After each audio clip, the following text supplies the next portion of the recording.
সরকারের যিনি প্রধানমন্ত্রী রয়েছেন তারেক রহমান, তাকে নিয়ে কিন্তু বেশ কিছুদিন ধরেই সামাজিক যোগাযোগ মাধ্যমে নানা করে তার কিছু প্রতিযোগিতা কিন্তু বাড়িয়েছে। এরপর আমরা দেখেছি গতকাল রাত থেকেই সামাজিক যোগাযোগ মাধ্যমে রাকেশ প্রধান এবং তার বাবার যে নানাবিধ প্রশ্ন।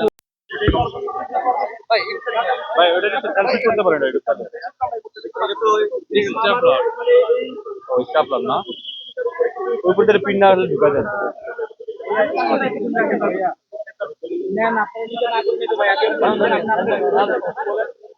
ভাইয়া মোবাইলটা একটু পিছনে নেন না ভাইয়া।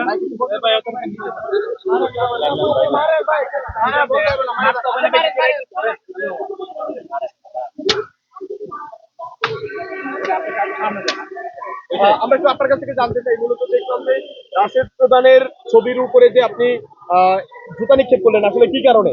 আমি তো একটু আগে সবকিছু বললাম আপনার কাছ থেকে। এখন আমরা জানতে চাই, আমরা লাইভে ছিলাম। আচ্ছা, লাইভে ছিলেন। সেটা হচ্ছে বাংলাদেশের 5 আগস্ট পরবর্তী সময়ে আমরা দেখেছি যে আপনার হচ্ছে গত 1.5 বছরে যখন হচ্ছে আমাদের ইউনূস সরকার ছিল, গত 1.5 বছরে বাংলাদেশে অনেক ধরনের অনাকাঙ্ক্ষিত ঘটনা ঘটেছে।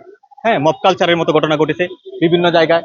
সাধারণ মানুষকে বিভিন্ন ট্যাগ দিয়ে হচ্ছে আপনার তার সর্বস্ব হাতিয়ে নিয়েছে, এই ধরনের ঘটনা ঘটেছে আমরা দেখেছি। পরবর্তীতে বাংলাদেশে একটা অবাধ সুষ্ঠু নির্বাচন হয়। নির্বাচন পরবর্তী সময়ে বাংলাদেশের মানুষ যখন শান্তি শৃঙ্খলার সাথে তাদের জীবনযাপন করতেছে, ঠিক সেই সময় বাংলাদেশে দুইটা মহামারীর মতো আমরা প্রাদুর্ভাব দেখতে পেলাম। একটা হচ্ছে হাম প্রাদুর্ভাব, হ্যাঁ, যেটা জনজীবনকে অতিষ্ঠ করে তুলেছে। আর দ্বিতীয়টি হচ্ছে তেলের সংকট। হ্যাঁ, বৈশ্বিক রাজনীতির কারণে, বৈশ্বিক রাজনীতির সমস্যার কারণে আমরা হচ্ছে দেখতে পাচ্ছি যে তেলের সংকট। এই তেলের সংকট যখন হচ্ছে মানুষ চেষ্টা করতেছে কিভাবে ওভারকাম করা যায়, কিভাবে এই তেলের সংকটকে মোকাবেলা করা যায়, হ্যাঁ, সেই সময়ে আমরা দেখতে পাচ্ছি কিছু রাজনৈতিক সংগঠন, এদের রাজনৈতিক সংগঠন আছে বলতে কি আমি জানি না, একটা রাজনৈতিক সংগঠন আছে এই মনে প্রধান ব্যক্তি আর কি ওই জায়গায় 1-2 জন তার সে নির্বাচনে দাঁড়াইলে এই যে দেখছেন না আপনারা 11 দলীয় জোটের কি অবস্থা। হ্যাঁ, 2-1টা ভোট, এক একটা আসন থেকে 3-4টা ভোট করে পাইছে এরকম। তো এরও ঠিক সেম আর কি।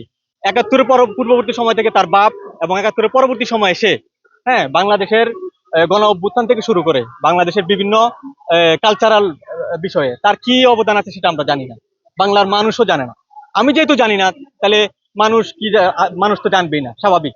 আমি একজন সচেতন নাগরিক, আমি সবসময় আপনাদের এই যে আপনারা যে অনলাইন পোর্টালে বিভিন্ন জিনিস পোস্ট করেন আমি দেখি।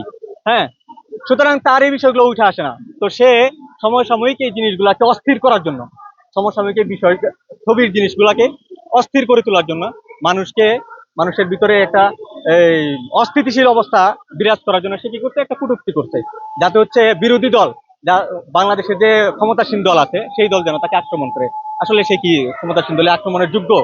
আমি তো গোবর চাইছিলাম যে গোবর ঢাকা শহরে কোথাও গোবর আছে কিনা, আমার গাম দেখতেছেন, আমি সারা দিন আছে গোবর খুঁজছি যে কোনো জায়গায় কি গোবর পাই কিনা। আমরা দেখেছি যে প্রধানমন্ত্রীকে নিয়ে তার গুরুত্বপূর্ণ মন্তব্যের পর থেকেই আসলে সোশ্যাল মিডিয়ায় তার বাবার যে কার্যকলাপ সেগুলো নিয়ে আসলে প্রশ্ন তুলছে। ঢাকা বিশ্ববিদ্যালয়ের শিক্ষার্থীদেরকে হত্যা সহ নানাবিধ ঘটনা, সেগুলো নিয়ে একটু বলবেন কি? না না, এটা তো হবেই। আপনি অনৈতিক কাজ করবেন, আপনি অন্যায়কে প্রশ্রয় দিবেন, আপনি অন্যায়কে প্রশ্রয় দিয়ে বিভিন্ন ধরনের কাজ করার চেষ্টা করবেন। সুতরাং এটা প্রতিহত করবে মানুষ। মানুষ তো আর এখন বোকা না। মানুষ তো আর এখন সেই 70 বছর আগে যখন লেখাপড়া জানতো না, আপনি যা বলতেন তাই বিশ্বাস করতো, সেই যুগে তো এখন নাই মানুষ। মানুষ তো এখন জানে, দেখে সবকিছু।